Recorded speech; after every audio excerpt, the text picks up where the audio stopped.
Kaya na. Okay. So topic nga? Ha? Doctrinal Gospel. Ang iyang ihatag karon na topic ni Brother VR Enrena. Okay? Buino may igsoon, maayong hapon sa tanan.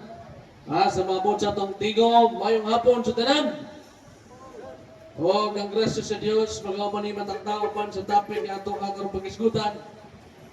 Ang gospel nga doktrina, no? Unsay gisgutan sa ebanghelyo ato na doktrina usab nga atong ihatag nga pagtulunan. Matud pa may igsoon, ang gospel karong adlaw di mabasa sa sulat ni San Juan sa kapitulo 11 sa bersikulo 1 ngadto sa 45. Ang unang ulon may igsoon nga si Jesus Ginoo sa kinabuhi o sa kamatayon. Ikadawang punto, ang pag-ampo ni Jesus ug ang relasyon sa Trinidad. O ang ikatulong punto, ang kasakit o kamatayon dili plano sa Dios apan gialaw alang sa mas dako nga kaayuhan. Ikaapat nga punto mao, pagtuo sa pagbanhaw sa mga patay. Ikalima nga punto, ang kooperasyon sa tao o sa grasya sa Dios. O diya usab sa ikaw-anom, ang milagro isip timaan at hindi lang sa pagpadayag kundi timaan. Ikapito nga pagtulunan, mao ang tinuod nga pagka-tao ni Jesus. Ang true humanity of Jesus, lumduman nato nga si Jesus adunay duha ka natures. Gitawag na siya o hypostatic union. Ang tinuod nga Dios o tinuod nga tao. Kung nagsuon atong isgutan, ang unang punto sa mga gospel doctrine o doctrinal gospel, unang punto nga si Jesus Ginoo sa kinabuhi o sa kamatayon. Gani gisgutan sa Juan 11:25 nga si Jesus mao ang pagkabanhaw o ang kinabuhi. Adunay gahom ibabaw sa kamatayon. Ani gisgutan usab mga igsoon diha sa Catechism of the Catholic Church 994.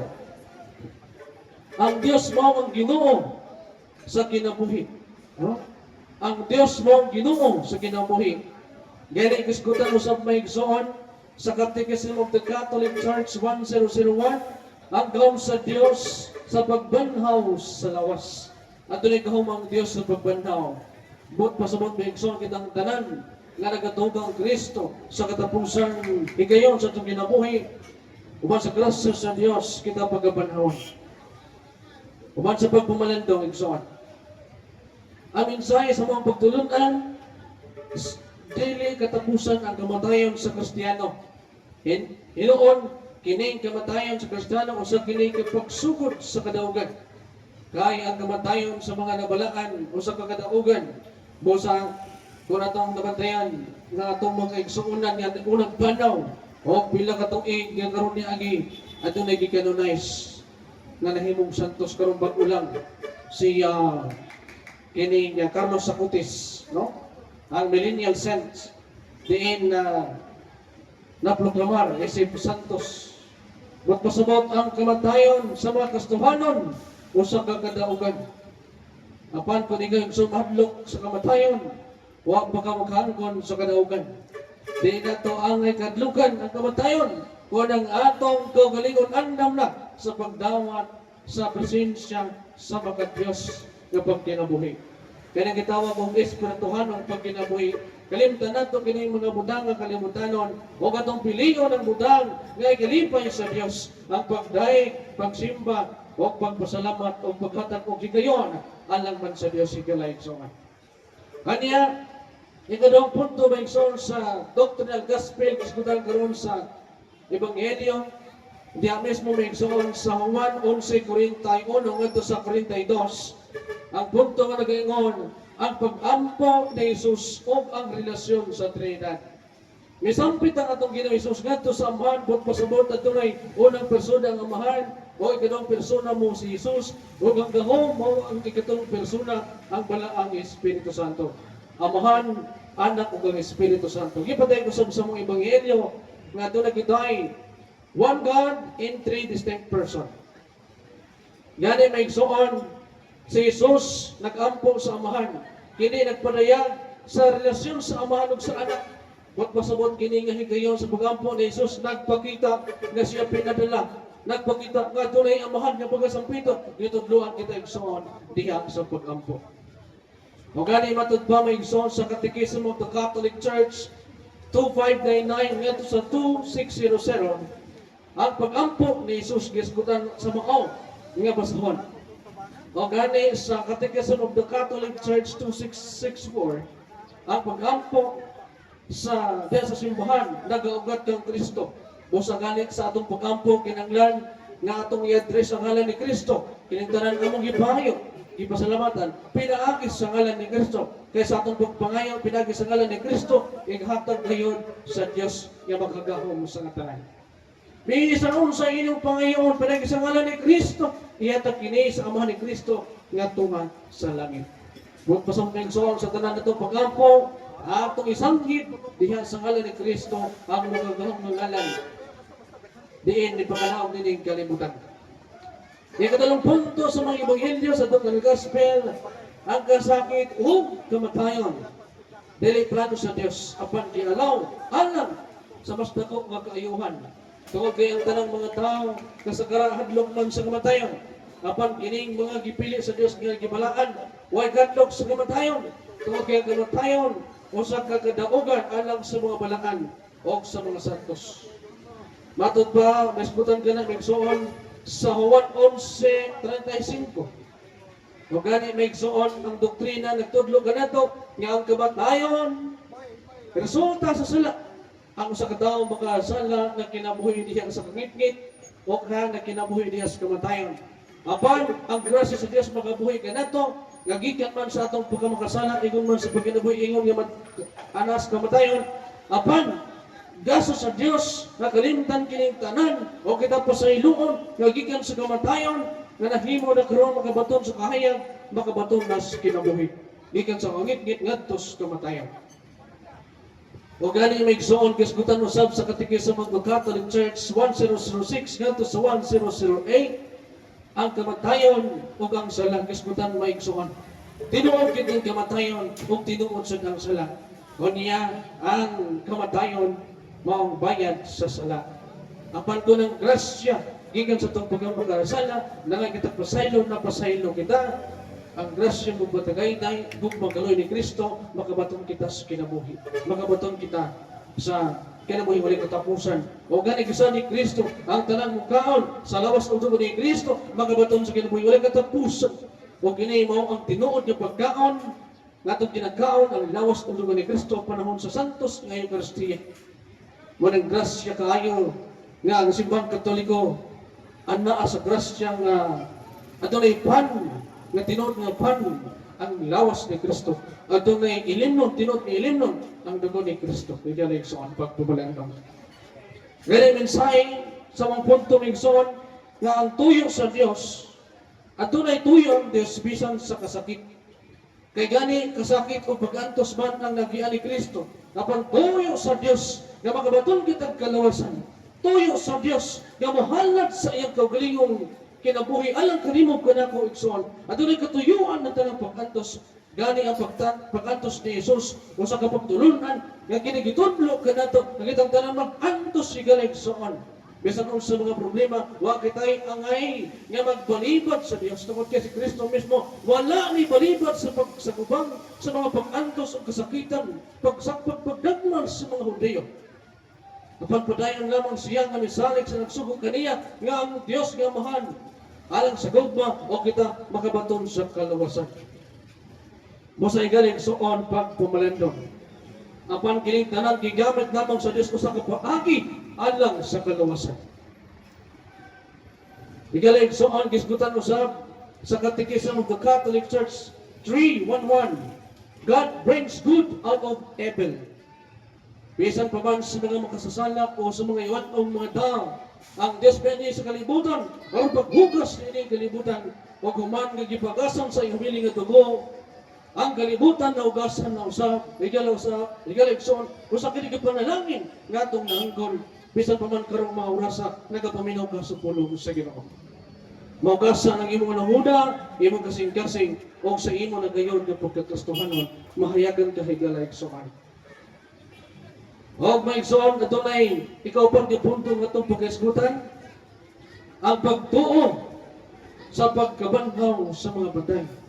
Tinod ka na igsoon gani ang atong ebanghelyo nagisgot kabahin sa kang Lazaro nga upat ka adlaw siyang namatay. Apan grasya o panalangin sa Dios nga gibanhaw siya gibuhi sa Dios. Gitawag ang iyang pangalan Lazaro gawas. Lazaro gawas bud pasabot gitawag ni Kristo ang ngalan ni Lazaro usa kana kapagtulunan nga kita pagatawagon sa Dios diya sa pagbag-o. Talpulano gawas. Talpulano pagbag-o igalig soon. Muna igalig soon pagpumalandong kini mensahe dako kaayo nga pagtulunan diin atong ihatag sa atong kaugalingong kinabuhi ingon gasa sa Dios gikan sa kaitasan. Gani ang doktrina nagtudlo nga nagtuo kita nga ang simbahan nagtuo nga dunay resurrections of the dead, ang pagkabanhaw sa tanan nga nangamatay. Kitang tanan mangamatay o kitang tanan pagkabanhawan o sa katapusan kita pagagantihan o paninglan kita sa mga buhat nga atong nabuhat o bangko nato ang ayantang maangkon. Musay galing soon karon ang panahon sa pagbag-o kay sa katapusang panahon kita paninglan punon sa atong ginabuhat dinhi sa kalibutan. O gani gisbutan nga dili lang espiritu kundi lawas og kalag. Ang gining nga pagtulunan nga ato karon nga masabtan. O gani gisbutan sa Catechism of the Catholic Church 988 ngadto sa 991 ang pagtuo diha sa pagkabanhaw.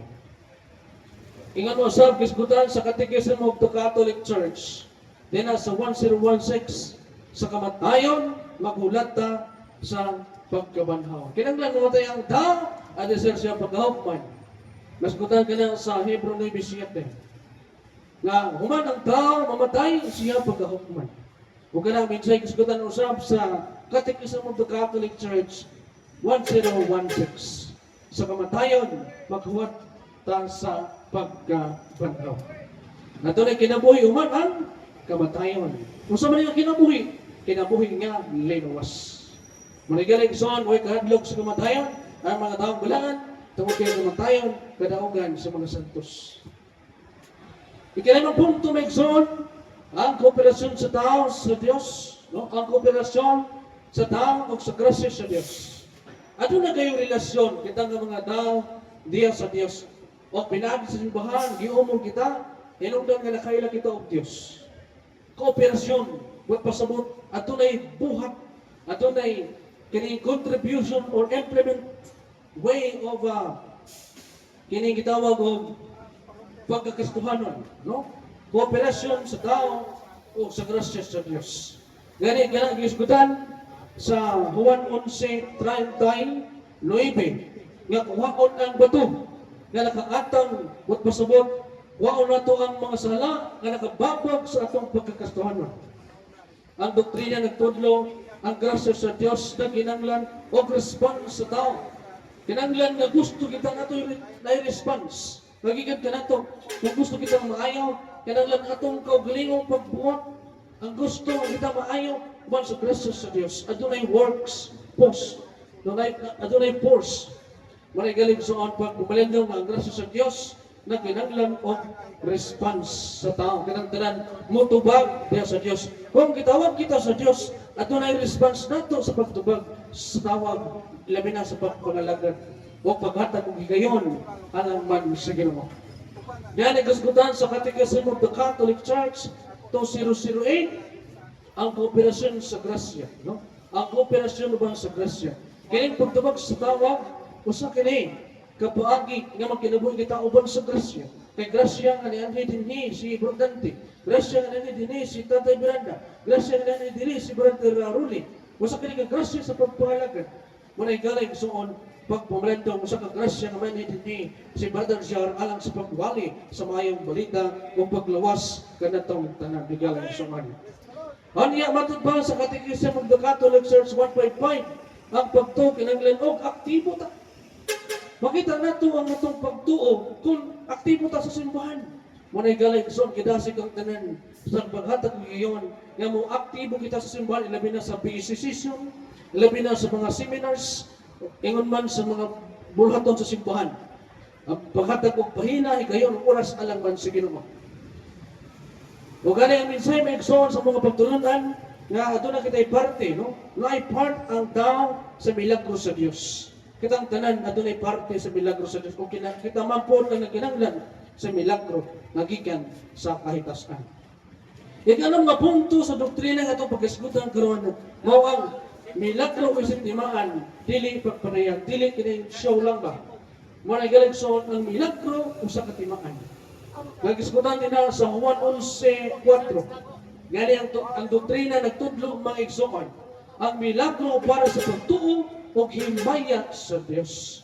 Kung adunay milagro dalagon ng Dios may igsoon magdayeg kita tungod sa gahom sa Dios.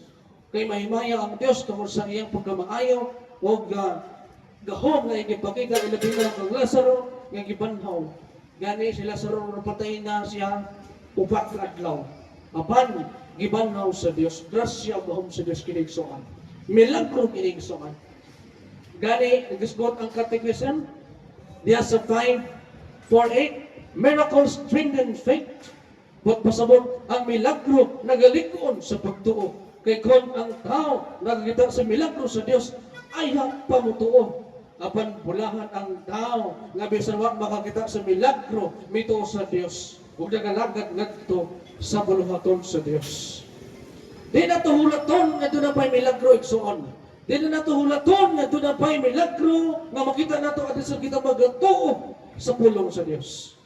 Moto kita kang Kristo directly. Maray galing igsoon pagpamalando. O gani, kiskutan usap.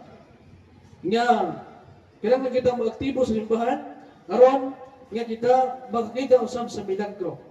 Sa Catechism 5:6, mitubo ang pagtuo nga mao ang milagro. Mutubo kita. Des pagtuo o kanang milagro, grasya sa Dios nga atong nadawat. Ang atong pagtubo usa ka milagro, ang atong pagtubo usa ka paglaom nga atong naangkon og nadawat isip mga Kristohano. Ang mensahe bigso nagaingon ang milagro dili entertainment kundi invitasyon sa pagtuo. So milagro igsoon usa kini ka invitasyon aron kita motuo. O kay kapito nga pagtulunan bahin sa doktrina mao ang tinuod nga pagkatao ni Kristo ang hypostatic union wat pasabot nga adunay tinuod nga Dios o adunay pud siya pagkatinuod nga tao. Nibati siya kahilak, nibati siya kasub-anan. Tuod ka lang sa iyang pagka human nature. Karang kasikutan sa Juan 11:35 nga mihilak si Jesus. Gani ang doktrina nagtudlo mga igsoon nga si Jesus tinuod nga Dios o tinuod nga tao. Hypostatic union.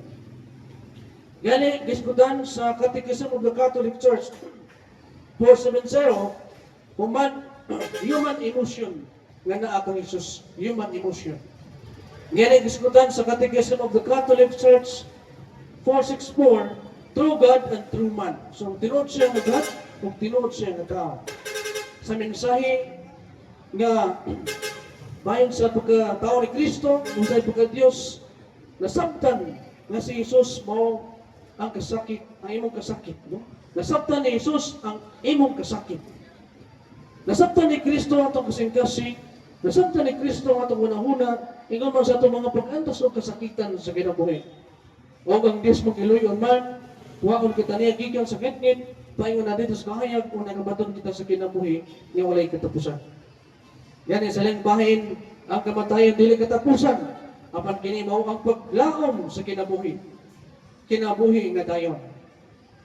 O gani ang doktrina nagtudlo nga ang Kristiyano adunay paglaom bisan sa kamatayon. Kung pasabot din ato angay kadlukan ng kamatayon, kung ang andam na ato ang gawgaliyon, dahil sa pagdawas sa kalawasan. Kay human namatay ang tao, siya paghukman, human nga siya paghukman, siya maluwas.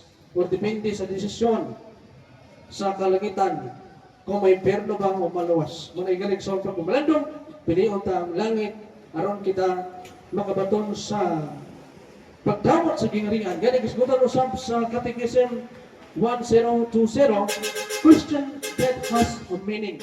Ang kamatayon sa Kristohanon adunay meaning. Dunay kahulugan igsoon. Muna galing igsoon, bililhon ng kamatayon sa usa ka martir. Tinuod nga Kristohanon. Tungod kay kini sakripisyo alang man sa tanan. Ang atong Ginoo sa Kristo usa ka martir. Naghalat sa iyang kinabuhi, ang kanimo kanako igaling igsoon, gipadagay na ang iyang dugo, aron nga maugasan ang tibok kalibutan, o ang kalibutan mauman kita. Iugasan kita igsoon sa amiling dugo ni Kristo. Gani kasigutan usab sa 1817 diya sa Catechism of the Catholic Church nga nag-ingon, hope as theological virtue. Ang paglaom adunay virtue sa pagtulunan nga Kristohanon. Gani may igsoon, ang minsan nag-ingon ang kamatayan usa ka pultahan, dili kini katapusan. Pultahan, hinungdan nga kita paghukman, human nga kita paghukman, makabaton kita sa ganti sa kaluwasan. Ang ay natong bantayan, nga kita mag-andam sa atong pagkakristohanon, aron sa pagdawat sa grasya nga makaluwas. Then, tapos may igsoon ang topic na nag-aingon, ang doctrinal gospel. Kung kining inyong alagahan, Brother Jer mag-aingon, ang isulti mo sa maalamon makadugang sa iyang kaalam, o ang pulong sa Dios, mga pulong na ikaw ako adunay kalabutan ni Masayo. Dan salamat, may hapon sa tanan. Okay. Salamat Brother sa ibang topic doctrinal gospel. Okay? Ato isunod